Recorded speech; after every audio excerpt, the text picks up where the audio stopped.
Hello guys, स्वागत है आपका स्टडी आईक्यू में। और मैं अभिनव राज आपके लिए लेकर आ गया हूं यूपीएससी सीएपीएफ 2021 का डिस्कशन। ये एग्जाम 8 अगस्त 2021 को कंडक्ट कराया गया और यहाँ पर हम उनके क्वेश्चंस को डिस्कस कर रहे हैं। टोटल 3 पार्ट्स में आपके लिए ये डिस्कशन वीडियोज होंगे, जिसका कि ये पार्ट 2 है। पार्ट 1 ऑलरेडी अपलोड किया जा चुका है, जिसमें कि आप 1 नंबर क्वेश्चन से लेके 40 नंबर क्वेश्चन तक देख चुके हैं। हम डिस्कस कर रहे हैं सेट नंबर सी। आगे बढ़ते हैं, लेकिन उससे पहले मैं आपको बता देना चाहता हूं कि स्टडी आईक्यू के तरफ से आपको ऑफर किए जाते हैं सीएपीएफ के लिए स्मार्ट कोर्सेज। और इन कोर्सेज के बारे में विशेष जानकारी के लिए या कोर्सेज को परचेज करने के लिए आप स्टडी आईक्यू के वेबसाइट को विजिट कर सकते हैं, या फिर एंड्रॉयड प्ले स्टोर से जाके इस ऐप को डाउनलोड करिए और वहां पर आपको विशेष जानकारी मिलेगी। क्वेश्चन नंबर 41, यहां पर नाम दिया गया है साइक्लोन तौकते। ये नाम किसके द्वारा किया गया है, नामकरण किसने इस साइक्लोन का किया है? ऐसे सवाल काफी पूछे जाने लगे हैं और ये जब टॉपिक आता है तो नोमेनक्लेचर ऑफ साइक्लोन्स ये बहुत इंपॉर्टेंट हो जाता है। किस तरीके से सारे देशों को नाम देने होते हैं अल्फाबेटिकल ऑर्डर में। ये बात हो रही है इंडियन ओशन रीजन की। ऑप्शन है आपके पास मालदीव्स, म्यांमार, ओमान या फिर ईरान।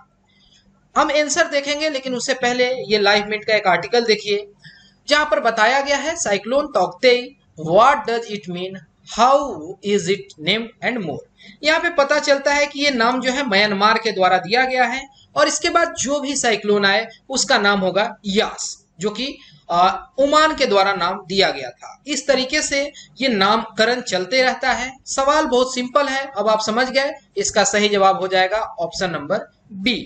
आने वाले एग्जाम्स के लिए आपको ये भी आइडिया लग गया कि साइक्लोन वगैरह के नाम, कौन साइक्लोन कहां पर आया, ये सब कुछ जरा जान लेना जरूरी है।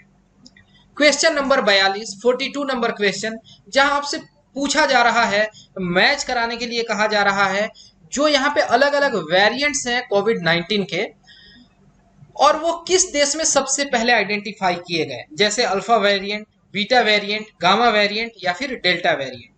जो कंट्रीज हैं इंडिया, ब्राजील, ब्रिटेन और साउथ अफ्रीका। अब इसके हिसाब से आपको मैच कराना है, जिसके बाद आप सही इसमें से आंसर चूज कर पाएंगे। तो यहाँ पर आप ध्यान दीजिएगा, ये अल्फा वेरिएंट, बीटा, गामा और डेल्टा। डेल्टा काफी न्यूज में है, लेटेस्ट है, और इसका कनेक्शन इंडिया के साथ है। इसमें शायद ही कोई शक रहा होगा, यानी डी के साथ 1 आना चाहिए। जिसमें डी के साथ 1 नहीं है उसको पहले ही एलिमिनेट कर दीजिए।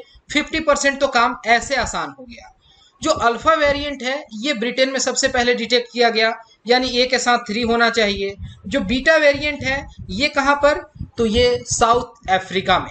ओके, यानी बी के साथ 4 आएगा।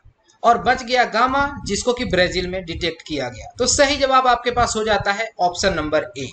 यहां पर इस तरीके से डिटेल्स में बताया भी गया है कि अल्फा यूके, बीटा जो है साउथ अफ्रीका, गामा ब्राजील, और सबसे अंत में जो डेल्टा वेरिएंट है ये इंडिया के लिए है। ओके, क्वेश्चन नंबर 43, बात कहा जाएगा यहाँ पे कि Indian coast guard offshore patrol vessel, जिसका नाम है सजग, ठीक है, ये कमीशन किया गया था मई 2021 में। आपको करेंट अफेयर में गौरव सर ने ये बताया भी था। तो ये कहां पर कंस्ट्रक्ट किया गया, किस शिपयार्ड लिमिटेड के द्वारा? भारतीय shipyard limited, Kochi shipyard limited, Hindustan shipyard limited या फिर गोवा शिपयार्ड लिमिटेड? सही जवाब तो जानेंगे, लेकिन उससे पहले द हिंदू का ये न्यूज आइटम देखिए, जहां पर हमारे एनएसए अजीत डोभाल साहब कहते हैं कि coast guard will get more responsibilities. और पता चलता है इसमें जो आगे न्यूज आइटम था कि mister Doval made the comment after virtual commissioning of offshore patrol vessel सजग। ठीक है, ये कहां पर, तो गोवा शिपयार्ड लिमिटेड के द्वारा। ये हमारे देश में ही बना है, इंडिजिनियसली डिजाइन और बिल्ट है। तो सही जवाब हो गया इसका ऑप्शन नंबर डी। 43 का करेक्ट आंसर ऑप्शन डी।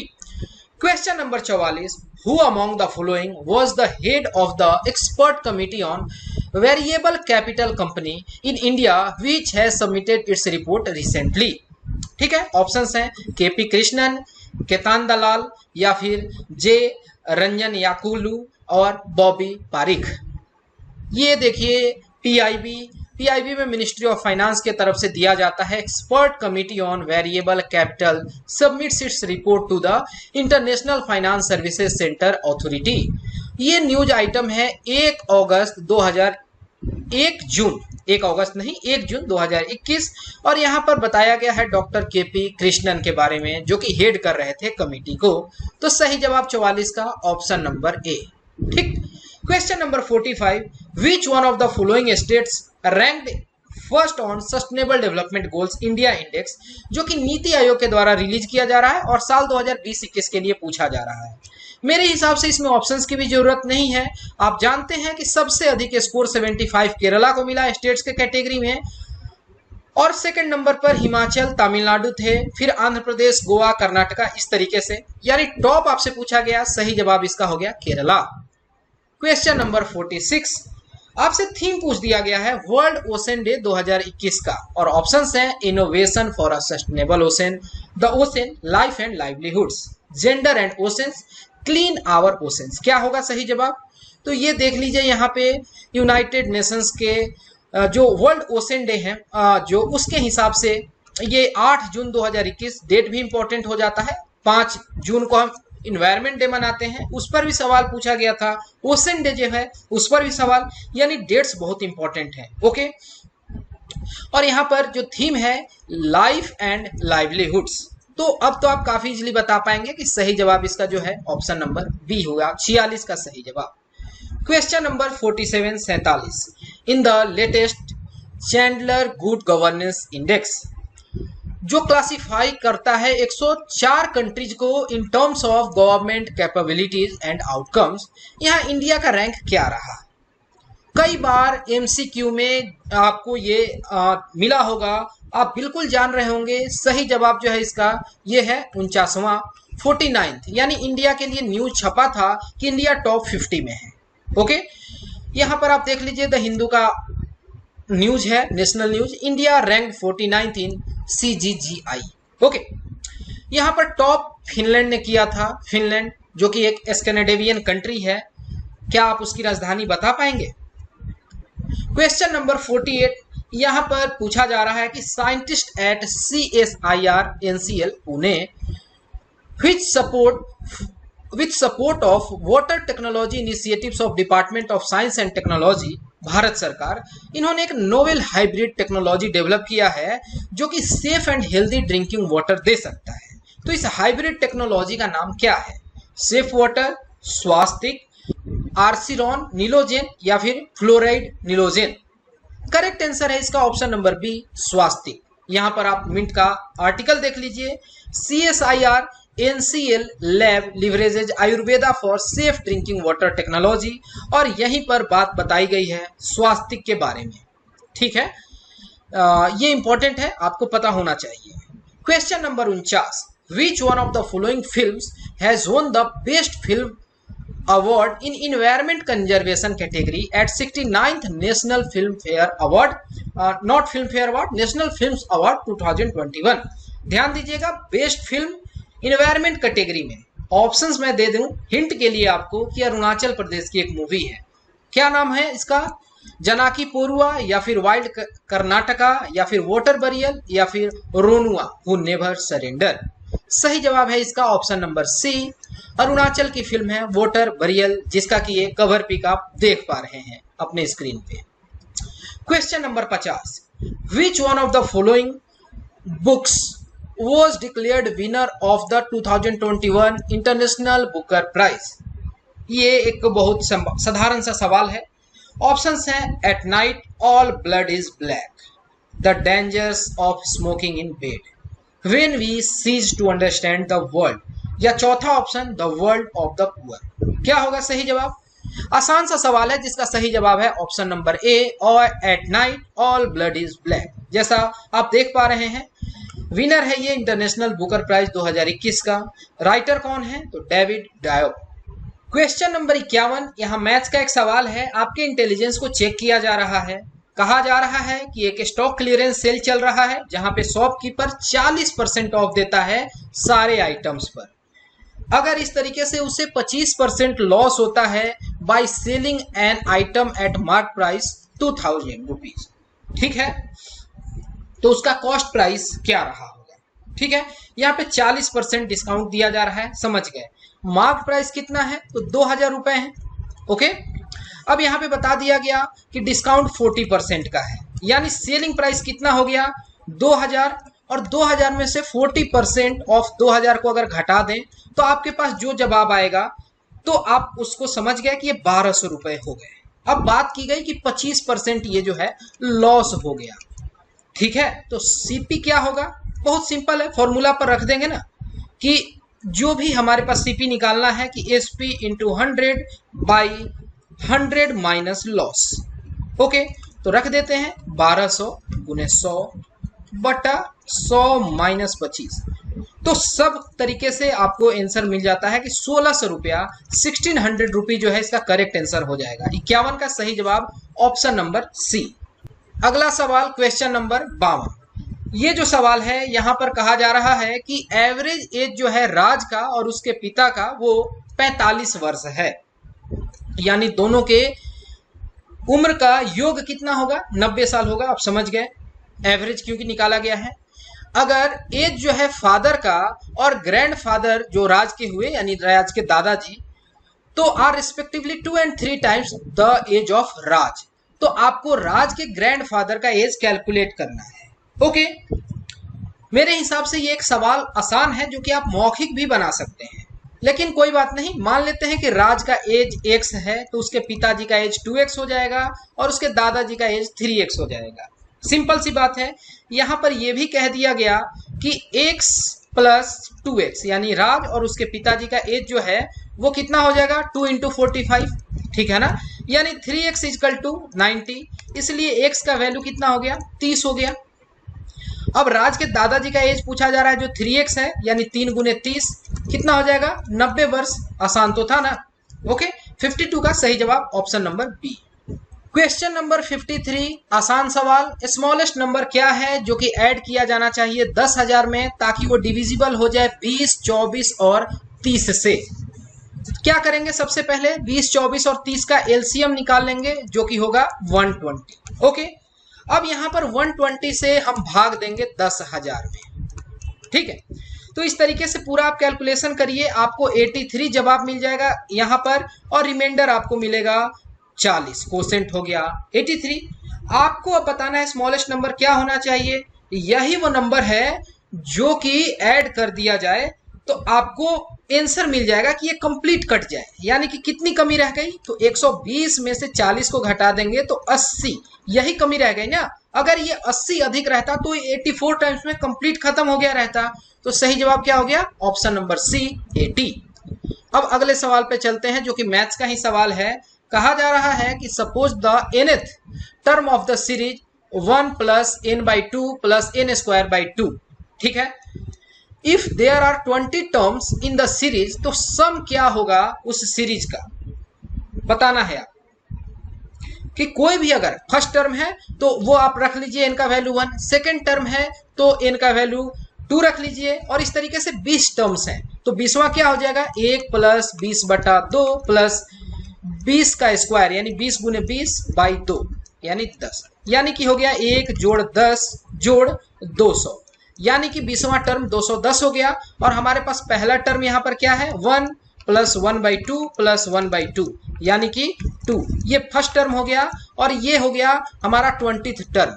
अब आपको कैलकुलेट करना है कि इसका समेशन कितना होगा। इस तरीके से इसका सही जवाब होगा option number D 1560। Question number 55, कहा जा रहा है how many different types of words with or without meaning can be formed using the letter COVID. यानी टोटल यहाँ पर आप देख रहे हैं कि 5 लेटर हैं। पहले जगह पे मतलब जितने वर्ड्स बना सकते हैं मीनिंग वाले बिना मीनिंग वाले, यहाँ पर 5 तरीके से शब्दों को रखा जा सकता है वर्ड्स को। यहाँ पर 4 तरीके से, यहाँ 3, यहाँ 2 और यहाँ 1 तरीका से, यानी हो गया टोटल 120 तरीके के वर्ड्स बन सकते हैं। 55 का सही जवाब option number D. Question number 56, कहा जा रहा है यहाँ पे कि जो वाइड स्प्रेड डेथ्स होती है ड्यू टू स्टारवेशन यानी भूख के वजह से और इपिडेमिक्स की वजह से, इनका मतलब इनको किस नाम से जानते हैं या ये किस चीज की कैरेक्टरिस्टिक्स है। फेमिन, या पोवर्टी या सिविल वॉर या कुपोषण माल न्यूट्रिशन। इसको कहते हैं फेमिन। बंगाल में जो कई बार आया है, आजादी के पहले के भारत 1940s में भी आया है, और इस तरीके की सिचुएशन होती है, लोग भूख से मर जाते हैं। इस बच्चे का आप स्थिति देखिए, आप समझ पा रहे हैं क्या भयावह स्थिति रही होगी। इसको कहते हैं फेमिन। 56 का सही जवाब ऑप्शन नंबर ए। क्वेश्चन नंबर 57, जो गवर्नमेंट प्राइस डिक्लेयर करती है हर एक साल सोइंग सीजन से पहले ताकि फार्मर्स को इंसेंटिव दिया जा सके। यानी सवाल कहा जा रहा है कि अगर किसान फसल तैयार कर ले, उसके पहले ही सरकार जो है एक रेट दे देती है कि अगर इतने रेट पर तक आपका सामान नहीं बिकता है तो हम सामान खरीद लेंगे आपसे। ये प्राइस क्या कहलाता है? ये कहलाता है न्यूनतम समर्थन मूल्य, मिनिमम सपोर्ट प्राइस, MSP, जो कि आजकल काफी न्यूज में है फार्मर प्रोटेस्ट के दौरान। इसकी पूरी यहाँ पर व्याख्या है। क्वेश्चन नंबर 58, ये आपको बताने हैं कि किस तरीके के लैंडस्केप फीचर्स हैं, इनका कनेक्शन क्या नदी से है या वेब से है या लाइमस्टोन से है यानी कास्ट टोपोग्राफी से है या विंड से है। केव, आर्क, स्टैक्स और स्टंप। पहले इस तस्वीर को देखिए, ये होता है इस तरीके से, आप देख रहे हैं कि ये क्रैक है जो बड़ा होते गया, यहाँ पे ये केव बन गया, यहाँ पे ये आर्क बन गया, नेचुरल आर्क। इसी तरीके से आप देख पा रहे हैं कि ये स्टैक है और ये स्टंप है, आगे ये टूट के खत्म होते गया। तो क्या लग रहा है कहाँ के फीचर हैं? बिल्कुल ओशन और ओशन के वेब से बने हुए फीचर्स हैं। तो करेक्ट आंसर इसका 58 का option number B. Question number 59, यहाँ पर ट्रॉपिकल रेन फॉरेस्ट के कैरेक्टरिस्टिक्स बताने हैं कि कौन कौन से सही है। कि यहाँ जो सॉइल होता है ट्रॉपिकल रेन फॉरेस्ट में वो काफी इनफर्टाइल होता है, बिल्कुल, क्योंकि लीचिंग बहुत ज्यादा होती है, फर्टिलिटी ह्यूमस जो है वो बह के चला जाता है। ओके, ये सही है, तो ये ऑप्शन ए तो हो नहीं सकता है। 1/3 तो हमारा काम आसान हो गया। दूसरा स्टेटमेंट है कि जो वेजिटेशन है वो सदाबहार है, एवरग्रीन है, फोटोसिंथेसिस जो है सालों भर होता है, डायरेक्ट सन के रेडिएशंस पड़ते हैं ना, तो ये भी बिल्कुल सही है। दूसरा स्टेटमेंट सही है और 2 इसमें लैकिंग है, यानी आधा काम आसान हो गया। तीसरा स्टेटमेंट है कि इनको कई बार डेजर्ट्स कवर्ड बाय फॉरेस्ट कहते हैं, इसलिए कि बाकी बेस लेवल में प्रोडक्टिविटी बिल्कुल खत्म हो जाती है, तो कुछ लोग इसको कई बार डेजर्ट्स के नाम से जानते हैं, लेकिन इसका मरुस्थल से कोई लेना देना नहीं है। एक तरीके का ये जियोग्राफिकल कह लें कि टाइटल दे दिया गया। और चौथा है कि सबसे प्रोडक्टिव लैंड बेस्ड इकोसिस्टम है। ओके, बिल्कुल सही बात है, ओवरऑल प्रोडक्टिविटी बहुत अच्छी है, लेकिन जो इसका बेस है सॉइल इनफर्टाइल हो जाता है, तो वहां पर हमें लोकली नहीं नजर आता है, और वो लैंड जो है हम यूटिलाइज नहीं कर सकते हैं कमर्शियल पर्पसेज के लिए। हिस्टोरिकली अब तो ऐसे ऐसे गैजेट्स बन गए हैं कि हम किसी भी जगह को यूटिलाइज कर सकते हैं। चारों पॉइंट सही हैं, तो करेक्ट आंसर हो गया 59 का option number D. Question number 60, in which one of the following soil the salt content is so high that common salt obtained by evaporating is saline? ये किस एरिया में पाया जाएगा आपको बताना है। तो देखिए इस सॉइल को देखिए, और इसमें जो आप व्हाइट व्हाइट चीज देख पा रहे हैं ना, ये नमक है, लवण है। होता क्या है कि जब ये लेयर है सॉइल का, आप ऐसे समझिए, और नीचे में मॉइस्चर भी है थोड़ा बहुत, जब धूप पड़ा और यहाँ पर ये इस तरीके से यहाँ पर मॉइस्चर जो है सॉल्ट को लेकर पहुंच रहा है, लेकिन यहाँ इतनी ज्यादा एरिडिटी है कि नमी उड़ गया, और जब इवोपरेशन होता है प्योर वाटर का होता है, अपने साथ वाले जो भी सॉल्ट्स हैं वो यहाँ पर छोड़ जाता है। कैल्सिनेशन के प्रोसेस इसे जानते हैं इस नाम से। ओके, और ये एरिड रीजन में होता है। करेक्ट आंसर इसका हो गया option number D, arid soil, यानी मरुस्थल वगैरह में देखा जाता है। क्वेश्चन नंबर 61, यहाँ पर अकबर के बारे में कहा जा रहा है कि अकबर ने 1560 यानी जो दशक था 1560s का, वहां पे आगरा फोर्ट बनवाया। क्या ये बात सही है? क्या आगरा फोर्ट का कनेक्शन हुमायूं से नहीं था, अकबर से था? अकबर से तो इसका कनेक्शन नहीं था, ये बात गलत है। अब जिसमें जिसमें 1 है उसको हटा दीजिए, आपके पास अब 2 ही स्टेटमेंट्स बच गए जिसमें 3 और 4 कॉमन है, यानी ये बिल्कुल सही है, पढ़ने की भी जरूरत नहीं है। डिसाइडर हो गया ऑप्शन नंबर बी। यहाँ पर कहा गया है in 1570s Akbar decided to build a new capital at Fatehpur Sikri. क्या ये बात सही है? बिल्कुल सही है। तो करेक्ट आंसर इसका हो गया ऑप्शन नंबर सी। बाकी जो दो स्टेटमेंट्स थे उन्हें भी देख लीजिए कि Akbar also commissioned a white marble tomb of Sheikh Salim Chishti at Sikri, यानी फतेहपुर सिकरी में। बिल्कुल सही बात है, उनको बहुत ज्यादा श्रद्धा था और शेख सलीम चिश्ती के नाम पर उन्होंने अपने बेटे जहांगीर का नाम सलीम रखा था, शेखू बाबा भी कहते थे। क्वेश्चन नंबर 61 का जो चौथा पॉइंट था कि 1585 में अकबर डिसाइड किए कि वो अपना कैपिटल वापिस से आगरा ले जाएंगे, क्या ये बात सही है? बिल्कुल सही है। क्वेश्चन नंबर 62, यहां पर अमर नायक्स की बात की जा रही है जो विजयनगर एम्पायर से ताल्लुक रखते थे। तो ये क्या अमर नायक्स जो थे मिलिट्री कमांडर्स थे जिनको टेरिटरी दिया जाता था टू गवर्न बाई राया, यानी राजा के द्वारा। क्या बात सही है? ये बात बिल्कुल सही है। दूसरा statement, in lieu of their services and also to maintain their contingent they were paid in cash. क्या उनको कैश देते थे? जी नहीं, उनको लैंड का एक पीस दे देते थे जिससे वो टैक्सेशन वसूली करते थे। तो टू गलत है, जिसमें जिसमें टू है एलिमिनेट कर दीजिए और करेक्ट आंसर आपको मिल जाता है ऑप्शन नंबर बी, यानी कि 3 और 4 सही है कि वो मेंटेन करते थे स्टिपुलेट कंटिजेंट्स और एलिफेंट्स को। और चौथा स्टेटमेंट भी सही है कि they used to send tribute to king annually and personally appeared in royal courts with gifts to express their loyalty. तो करेक्ट आंसर 62 का ऑप्शन बी, अमर नायक के बारे में।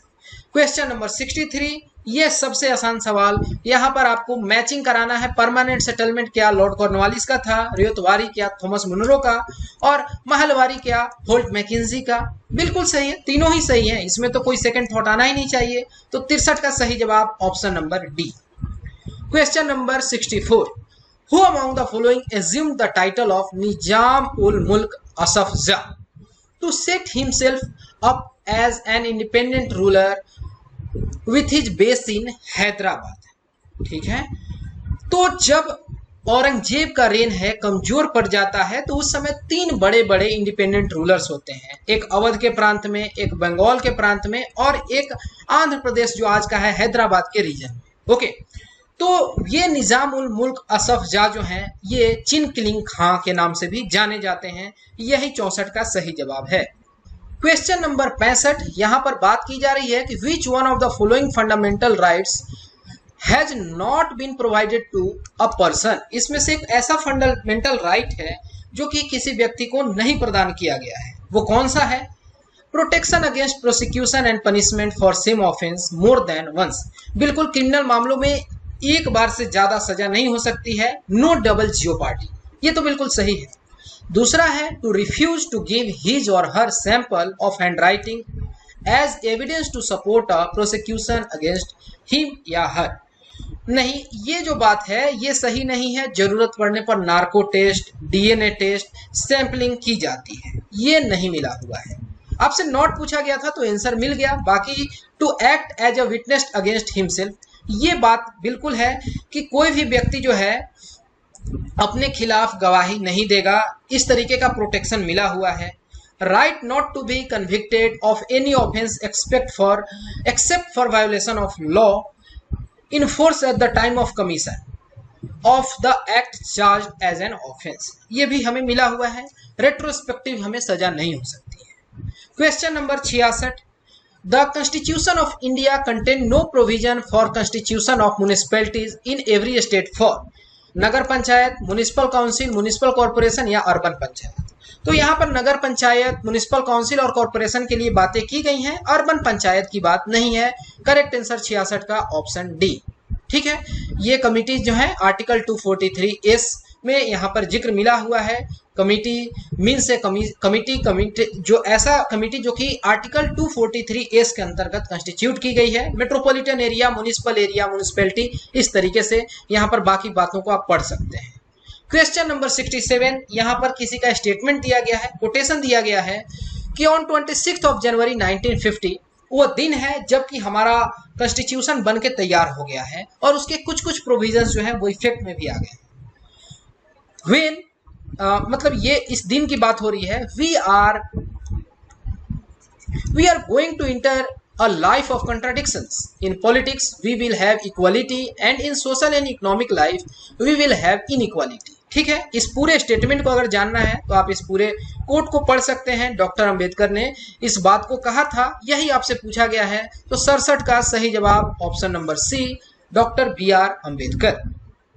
Question number 68, which one of the following powers has not been conferred on the president of India. मतलब हमारे राष्ट्रपति को इसमें से कौन सी पावर नहीं मिली हुई है। राष्ट्रपति क्या प्राइम मिनिस्टर को अपॉइंट करते हैं? बिल्कुल करते हैं। क्या वो पार्डन ग्रांट करते हैं किसी व्यक्ति को कोर्ट मार्शल के केस में? बिल्कुल। क्या वो किसी जज को रिमूव करते हैं हाई कोर्ट का? हाँ, ये पावर दी गई है, लेकिन ये उनके डिस्क्रिप्शन पर नहीं है। कोई भी क्वेश्चन जो आता है regarding disqualification of a member of parliament, okay, तो ये पावर नहीं मिली हुई है। 68 का सही जवाब option number B. Question number 69, Which one of the following statements with regards to Maneka Gandhi versus union of India case 1978 is not correct. वहां पर बहुत अच्छे से बात की गई थी article 21 right to life and personal liberty की। यहाँ पर बहुत सारी बातें हुई थी, लेकिन उसमें ये मामला कहीं से नहीं था कि राइट टू लाइफ का मतलब ये भी होता है राइट टू डाई। ये बात नहीं की गई थी, ये बात गलत है। बाकी तीनों बिल्कुल सही है। 69 का सही जवाब ऑप्शन नंबर डी, ओके। और आर्टिकल 21 से ही राइट टू लाइफ जो है वो बहुत ज्यादा एक्सप्लेन हो गया, उसमें बहुत सारे बातों पर हमारा ध्यान गया। और ये एक यूथनेसिया, पैसिव और एक्टिव यूथनेसिया का जो एक पूरा कह लें कि डिस्कशन है, और खासकर पैसिव यूथनेसिया का मामला जो है वो शुरू होता है अरुणा शानबॉग के मामले से। बाद में इनकी डेथ हो गई थी निमोनिया से, ओके। क्वेश्चन नंबर 70 वापिस से मैथ्स का सवाल है। A shopkeeper gives two consecutive discounts of 10% and 5% respectively on his item. इसके बाद वो 20% GST ऐड करता है उस आइटम पर, और अगर आइटम का मार्क प्राइस 2000 रुपए है, हाउ मच मोर और less of actual price of the item a customer has to pay. ठीक है, तो मार्क प्राइस आप जान गए कि 2000 रुपए है, ओके। यहाँ पर डिस्काउंट कितना मिला? पहले 10% और जो फिर प्राइस हो गया उस पर 5%, यानी कि टोटल डिस्काउंट कितना हो गया? तो टोटल इफेक्टिव डिस्काउंट 14.5% होगा। आप कैलकुलेट कर सकते हैं। अब आप समझ गए कि इसकी सेलिंग प्राइस कितनी हो गई, तो ये हो गई 1710 रुपए, ओके। अब क्या आप बता पाएंगे कि कस्टमर को कितना देना होगा? तो 1710 में जब आप जोड़ देंगे 20% ऑफ 1710, क्योंकि ये GST देना है, इतना हो जाता है, तो हमें पता चलता है कि उस व्यक्ति को 2052 रुपए पे करने होंगे, यानी कि 52 रुपया एक्स्ट्रा। ठीक है, यानी कि 2.6% मोर, क्योंकि 2000 रुपए पर आप निकाल रहे हैं ना, तो 2.6% अधिक देना है, मोर। यहाँ पे ये लेस ऑप्शन में होना चाहिए था। ठीक है, क्वेश्चन नंबर 71, यहाँ पर कहा जा रहा है कि जो डिफरेंस है कंपाउंड इंटरेस्ट और सिंपल इंटरेस्ट का किसी सम ऑफ मनी पर 2 साल में 5% रेट जो है वो 250 रुपए आता है, तो सम कितना है, वो अमाउंट कितना है? तो आप इफेक्टिव इंटरेस्ट निकाल लीजिए कि एसआई के केस में 2 साल है तो ये 10% हो गया, और सीआई के लिए कितना हो जाएगा? तो 5 + 5 + 5 × 5 बाई यहाँ पे 100, यानी कि ये हो गया 10.25%। अब यही तो डिफरेंस है ना 2.5% का, सॉरी 0.25% का, और ये कितना है? 250 रुपए के बराबर है। तो अमाउंट कैलकुलेट कर लेंगे तो आपको मिल जाता है कि ये 1 लाख रुपए पर है। सिंपल सा क्वेश्चन है।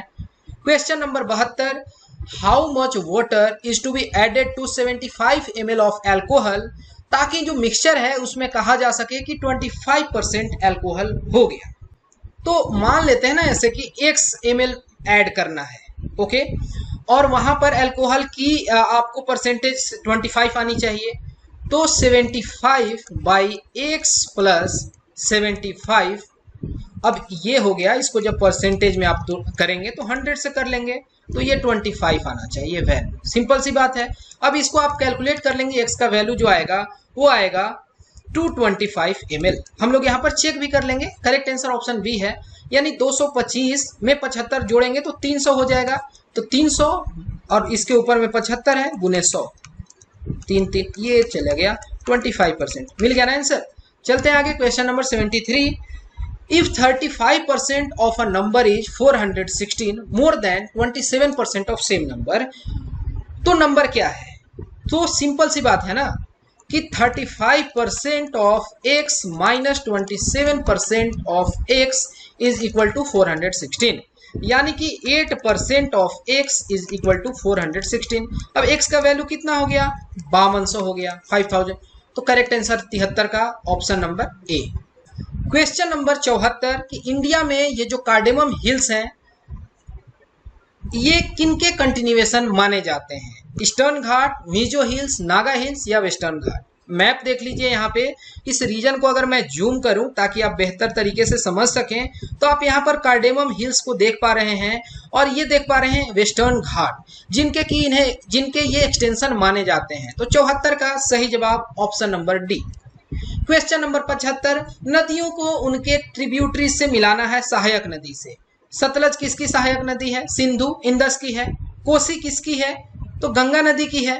तीस्ता किसकी है? तो ब्रह्मपुत्रा। और चंबल जमुना की। इससे आसान सवाल हो सकता है क्या? 75 का सही जवाब ऑप्शन नंबर सी। ए के साथ 4, बी के साथ 3, सी के साथ 2 और डी के साथ 1। यहां पर मैप में आप देख भी सकते हैं चीजों को जूम करके। Question number 76, which one of the following pairs is not correctly matched? Positive phototropic, यानी ये फेनोमेना जो है प्लांट्स के किस भाग में दिखता है कि वो लाइट की तरफ मुड़ जाए? फोटो यानी लाइट की तरफ, तो ये तना ही मुड़ता है, शूट मुड़ता है। इसी तरीके से जियोट्रॉपिक धरती के तरफ, तो रूट्स मुड़ते हैं। बिल्कुल सही बात है। केमोट्रॉपिक केमिकल, तो ये पॉलन ट्यूब है। और हाइड्रो यानी वाटर की तरफ किस प्लांट के ऑर्गेन का मूवमेंट होता है, पार्ट का मूवमेंट होता है? फ्लावर्स का होता है? बिल्कुल नहीं, ये रूट्स का होता है। एक एक्सपेरिमेंट किया गया था मटर के साथ। ये पी के सीडलिंग्स थे, यहाँ पे पोरस पॉट में वाटर रखा गया तो देखा गया कि हाइड्रोट्रोपिक कर्वेचर बना के ये रूट इधर भागने लगा। तो यही मैचिंग सही नहीं है, बाकी तीनों करेक्ट है। आपसे नॉट करेक्ट पूछा गया था। Question number 77, Which one of the following metals does not react with oxygen, water और acid? यानी कि वो काफी नोबेल होगा, किसी से रिएक्ट नहीं करेगा। और नोबेल मेटल हमारे पास है गोल्ड। गोल्ड को ऑरम भी बोलते हैं। 77 का सही जवाब option number D. Question number 78, Which one of the following metal produce hydrogen with cold water? Silver, sodium, copper या आयरन?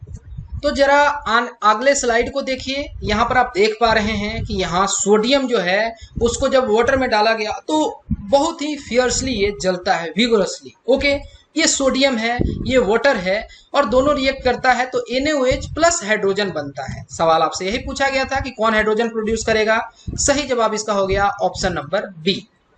क्वेश्चन नंबर 79 कि मैग्नीज जो है ये एक्सट्रैक्ट किया जाता है by heating manganese dioxide with aluminium powder. तो इसमें से कौन सा स्टेटमेंट जो है regarding the reaction is correct? क्या ये एक एक्सोथर्मिक रिएक्शन है या ये इंडोथर्मिक है? यानी रिएक्शन के बाद क्या ये हीट छोड़ता है या हीट लेता है एनवायरनमेंट से, या जो मैग्नीज प्रोड्यूस होगा वो सॉलिड होगा, या फिर मैग्नीज ज्यादा रिएक्टिव है एल्यूमिनियम से? ये आपको बताना है। ओके, देख लेते हैं जरा रिएक्शन को। यहां पर कहा जा रहा है कि manganese is extracted by heating manganese dioxide with aluminium. ठीक है, तो यहां पर ये मैग्नीज एक्सट्रैक्ट कैसे कर रहे हैं? MnO2 प्लस 4Al, यहाँ पे बनता है 3 पार्ट्स मैग्नीज और 2 पार्ट्स Al2O3, साथ में हीट प्रोड्यूस हो रहा है, यानी कि एक्सोथर्मिक है। करेक्ट आंसर इसका हो गया 79 का ऑप्शन नंबर ए। और आज का आखिरी सवाल question number 80, Which one of the following properties decrease across the periodic table from left to right and increases from top to bottom? यानी वो कौन सा एक प्रॉपर्टी है जो कि अगर आप पीरियोडिक टेबल में लेफ्ट से राइट जाएंगे तो डिक्रीज होगा और ऊपर से नीचे जाएंगे तो बढ़ेगा? आयोनाइजेशन एनर्जी, या फिर इलेक्ट्रॉन की एफिनिटी, या इलेक्ट्रोनिगेटिविटी, या फिर एटॉमिक रेडियस? चलिए इस चार्ट को देखिए। यहाँ पर आप देख पा रहे हैं कि जैसे जैसे एटॉमिक रेडियस हम देख रहे हैं कि राइट की तरफ जा रहे हैं, ये कम होता जा रहा है। जैसा कि बात यहाँ पर बताया गया है कि पीरियोडिक टेबल में लेफ्ट से राइट जाने पे डिक्रीज हो रहा है, और जब टॉप से बॉटम जा रहे हैं तो इसका साइज जो है बड़ा होते जा रहा है, एटॉमिक रेडियस बढ़ता जा रहा है।